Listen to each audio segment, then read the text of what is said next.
우리 다 함께 봤던 계속해서 로마서 13장 11절부터서 13절 우리 11절을 다 함께 읽어보겠습니다. 여러분의 성경을 보시고 로마서 13장 11절 다 같이 또한 너희가 이 시기를 알거니와 자다가 깰 때가 벌써 되었으니 이는 이제 우리의 구원이 처음 믿을 때보다 가까웠음이니라. 아멘. 앞을 보십시다.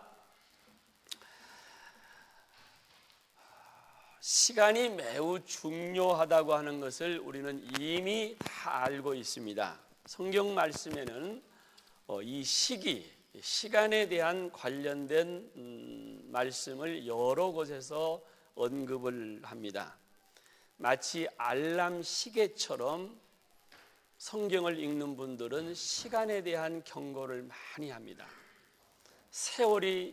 세월을 아끼라, 때가 악하니라. 에베소서 5장이죠.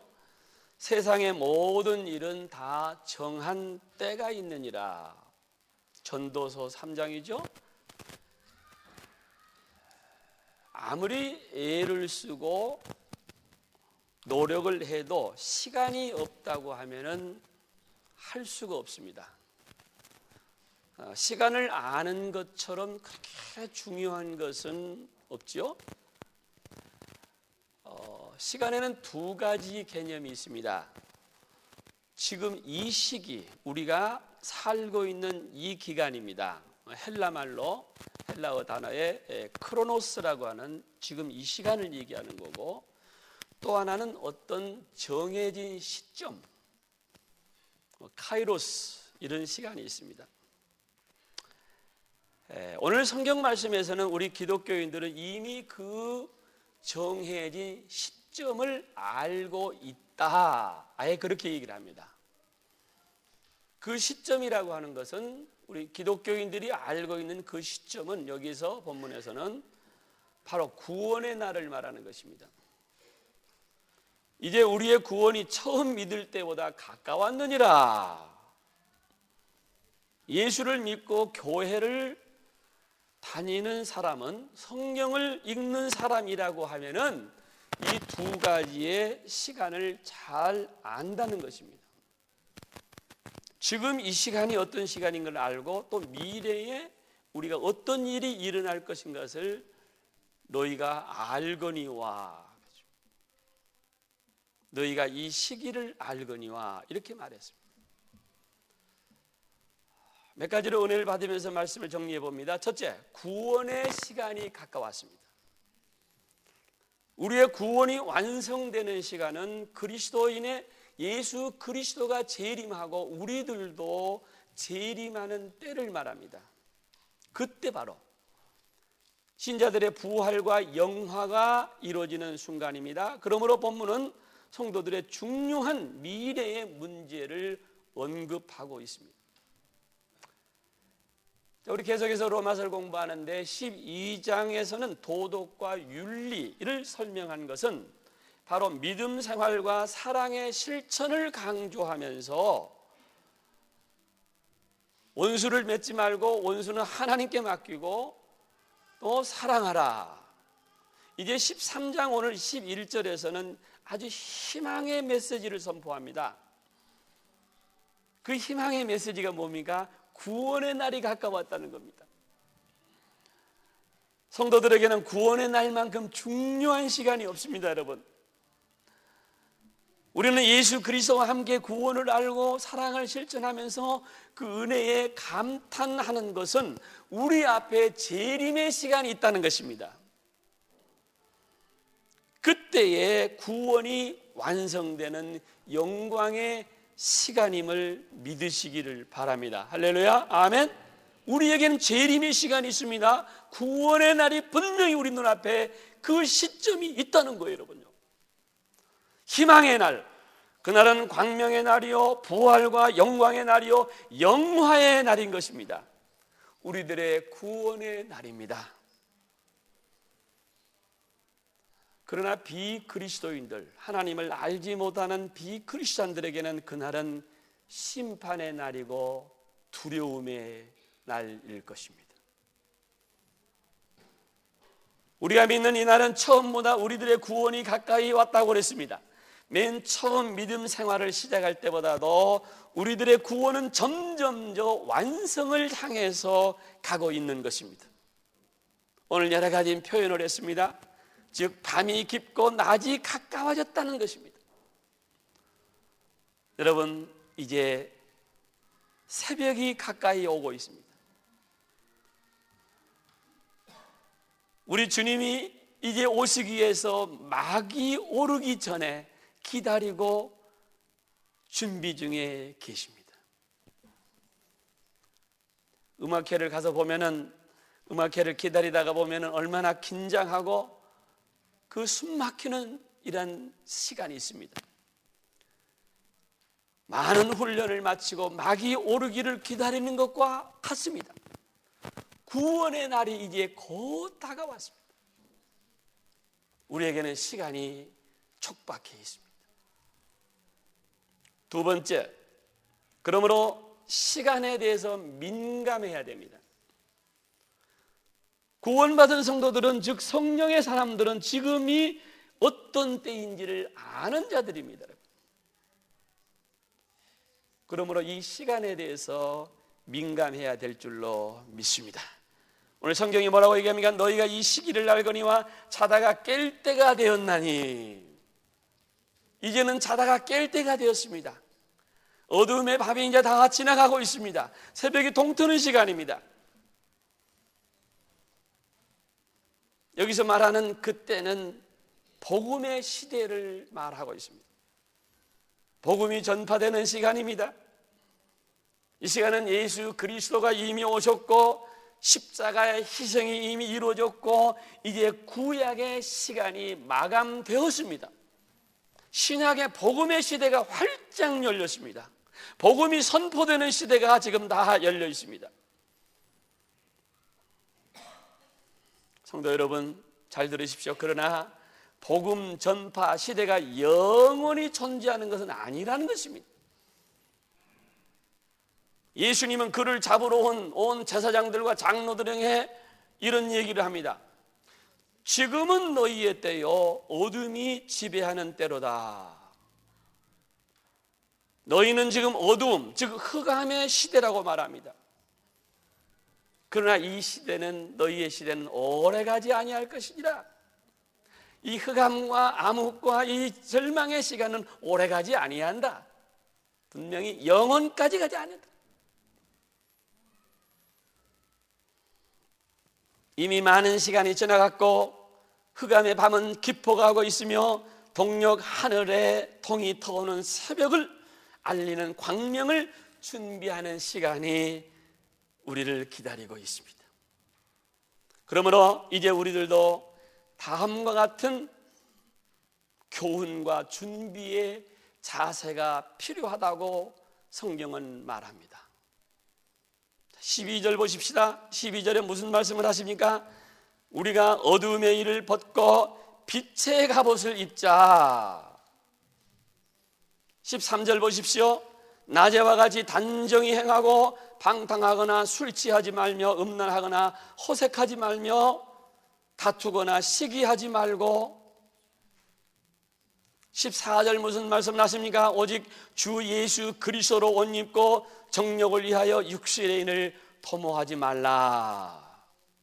시간을 아는 자들은 여러 가지 구체적으로 우리가 이 세대를 살아야 할 방법과 이 시대를 어떻게 살아야 할 지혜를 성경이 구체적으로 얘기합니다.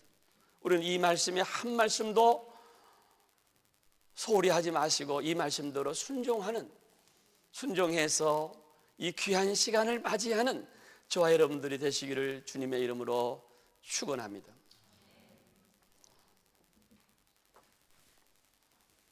이 성경 말씀에 크게 자극을 받고 성령의 음성을 듣고 회심한 사람이 있습니다. 문화사나 기독교 역사에 보면 성 어거스틴이라는 사람이 있습니다. 성 어거스틴은 그는 믿는 가정에서 태어났습니다. 여러분 잘 아시는 대로 그의 어머니 모니카의 기도는 유명합니다. 방탕하고 잘못된 길로 갔을 때 어머니의 끈질긴 기도, 오래된 기도.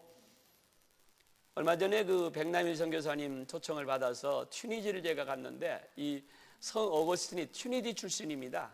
튀니지에서 그가 이제 이태리를 향해서 배를 타고 가는 바로 그 항구에 이 성 어거스틴의 어머니의 집이 있어요. 그때에 무릎을 꿇고 눈물을 흘리고 기도했던 장소라. 내 아들이 이제 이태리로 가는데, 로마로 가는데 저 아들 회개하게 해 주시옵소서.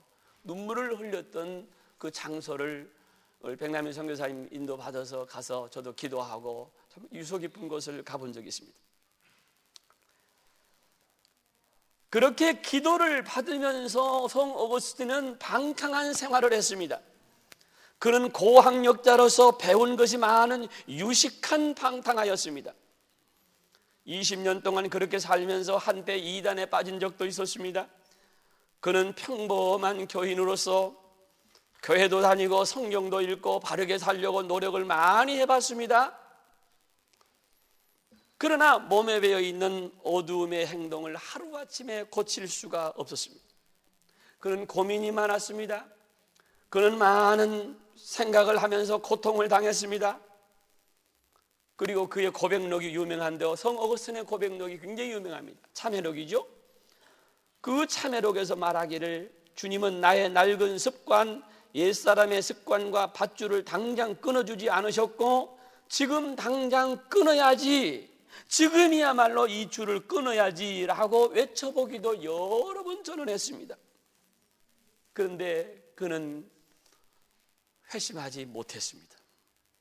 자기의 잘못된 습관 때문에 그렇습니다. 그런데 어느 날 길을 가던 중에 어린이들이 밖에서 놀면서 부르는 동요 가사 가운데에 너는 들고 읽어보아라, 책을 펴서 읽어보아라, 이런 대목이 그 가슴에 꽂히게 됐다고 그랬습니다. 그는 그 질로 집에 돌아와서 성경을 펴들고 읽었는데 그 대목이 바로 오늘 본문 내용, 낮에와 같이 방탕하지 말고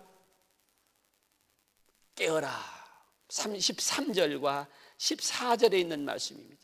우리 다 같이 한번 귀한 말씀인데 같이 봉독해 보겠어요. 로마서 13장 13절 시작. 낮에와 같이 단정히 행하고 방탕하거나 술 취하지 말며 음란하거나 호색하지 말며 다투거나 시기하지 말고 오직 주 예수 그리스도로 옷 입고 정욕을 위하여 육신의 일을 도모하지 말라.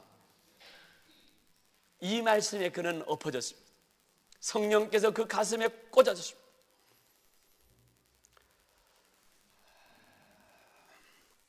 우리들 가운데도 어거스틴과 같은 사람들이 많이 있다고 생각합니다.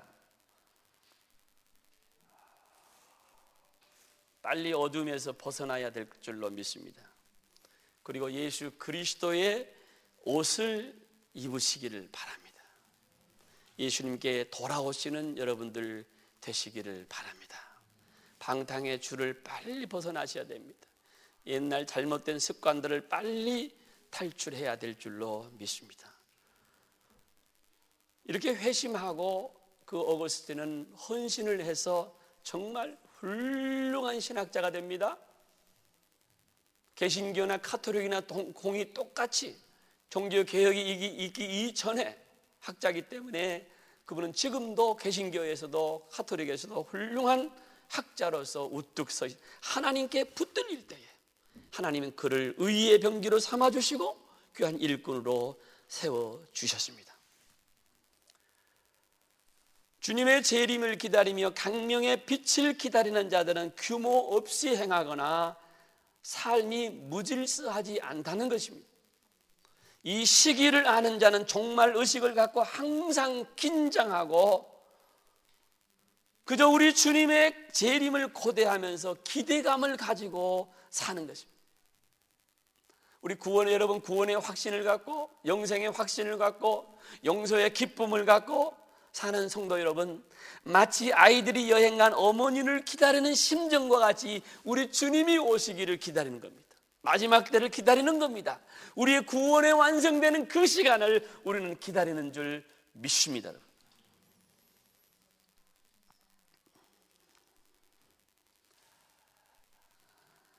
잘 아는 얘기를 다시 한번 반복하겠습니다. 한 50대 중반이 되는데 어느 젊고 유능한 사람이 열심히 살면서 안정된 생활을 했습니다. 좋은 직장을 벗어나서 자영업을 했는데 돈을 많이 벌었습니다. 그러나 그는 세상을 아주 어둡게 부정적으로만 생각하고 교회는 1년에 한 차례 내지 2차례 나오는 이름뿐인 교인이었습니다. 본인은 기독교를 모태신앙인으로서 기독교인이라고 믿었습니다. 그런데 어느 날 골프장에서 찬바람에 감기를 오게 됐습니다.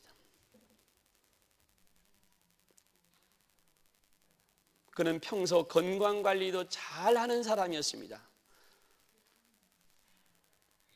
그는 신앙이 모태신앙이었습니다. 한국 가면은 내 이름을 얘기하면서 어머니 권사님 모시고 교회 가서 파리 장로교 이극분 목사님 교회 가서 신앙생활 잘하고 있습니다. 어머니에게 안정을 드렸습니다. 그 길로 그는 병원에 가서 진단을 해보니까 폐암 3기 말기 환자로 판단을 받았습니다. 당신 담배 피우세요? 나는 담배 안 피웁니다. 교인들 가운데도 담배 술하는 사람 많거든요. 조심하시기 바랍니다. 빨리 끊으시기 바랍니다. 그분은 나는 담배를 안 피웁니다. 그런데 이 폐가 이렇게 새카맣습니까? 수술하기 이하에서 뚜껑을 열어보니 암세포가 가득해서 치료 불가능, 손을 쓰지 못했습니다. 그는 의사로부터 6개월이라고 한 시한부 생명을 선고받고 말았습니다. 저는 여러 차례 기도해드렸습니다. 우리 기독교는 기적이 있기 때문에 회개하고 주님 앞에 돌아오시기를 바랍니다. 남은 여생을 주님 앞에 열심히 사시기 바랍니다. 그러나 그 환자는 제 기도도 하나님께서 무심하고 듣지 아니하시고 본인이 처절하게 무릎을 꿇고 6개월 동안 눈물의 회개를 하며 생명을 연장받고자 많은 기도를 드렸습니다. 처절했습니다. 하나님 제 생명을 1년만 연장해 주세요. 그리하면 보람있게 살겠습니다 라고 그는 절규했습니다. 교회 봉사도 잘하겠습니다. 그러나 그는 6개월이 그렇게 아름다운 것인지를 몰랐습니다. 그는 하늘의 부르심을 받고 평안히 주님의 곁으로 갔습니다. 장례도 제가 치렀습니다. 사랑하는 성도 여러분, 우리는 시간을 무의미하게 흘러보낼 때가 참 많습니다. 평소에 한 시간이 얼마나 소중한지 모르고 그냥 지나갑니다. 시간의 개념을 의식하지 않고 사는 이들을 위하여 성경은 말합니다. 데살로니가 후서 3장 11절 너희 가운데 게으르게 행하여 도무지 일하지 아니하고 일을 만들기만 하는 자들이 있도다. 규모 없이 행하지 말라.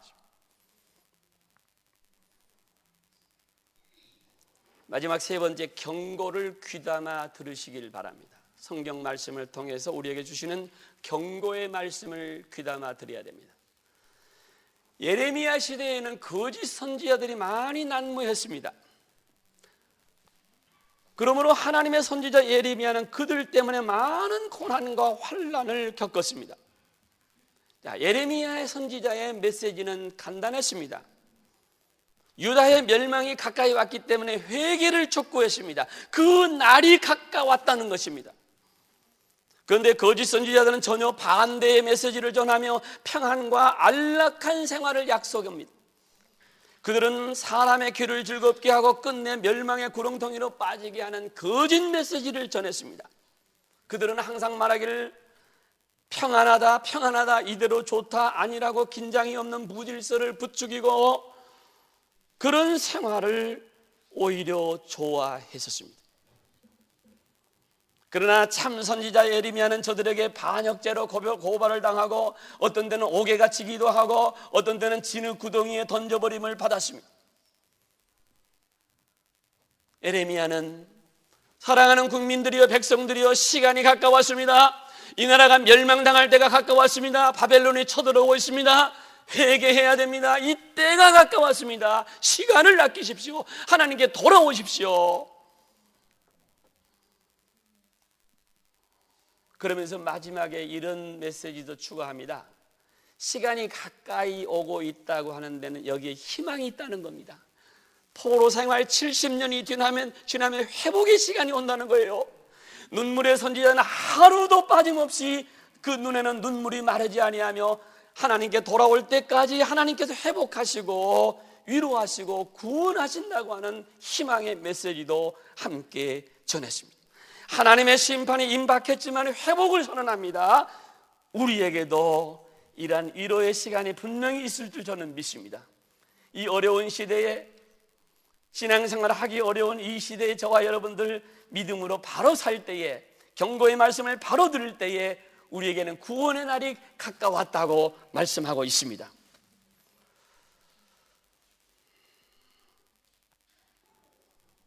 그러면 우리는 어떻게 살아야 되겠습니까? 지금 현재의 어두움을 의식할 수 있어야 됩니다. 현재 이 땅이, 이 주위가, 우리 주변이 어둡다고 하는 것을 알고 살아야 됩니다. 어떤 장님이 등불을 들고 밤길을 가게 되었습니다. 자기는 빛을 볼 수 없지만 다른 사람이 이 등불을 보고 나를 좀 피해달라는 이런 의미로 등불을 들고 갔는데, 그런데 얼마쯤 가다가 그만 부딪히고 말았습니다. 장님은 화가 나서, 여보세요, 밝은 눈을 같은 사람이 이 등불이 안 보여, 소리를 쳤습니다.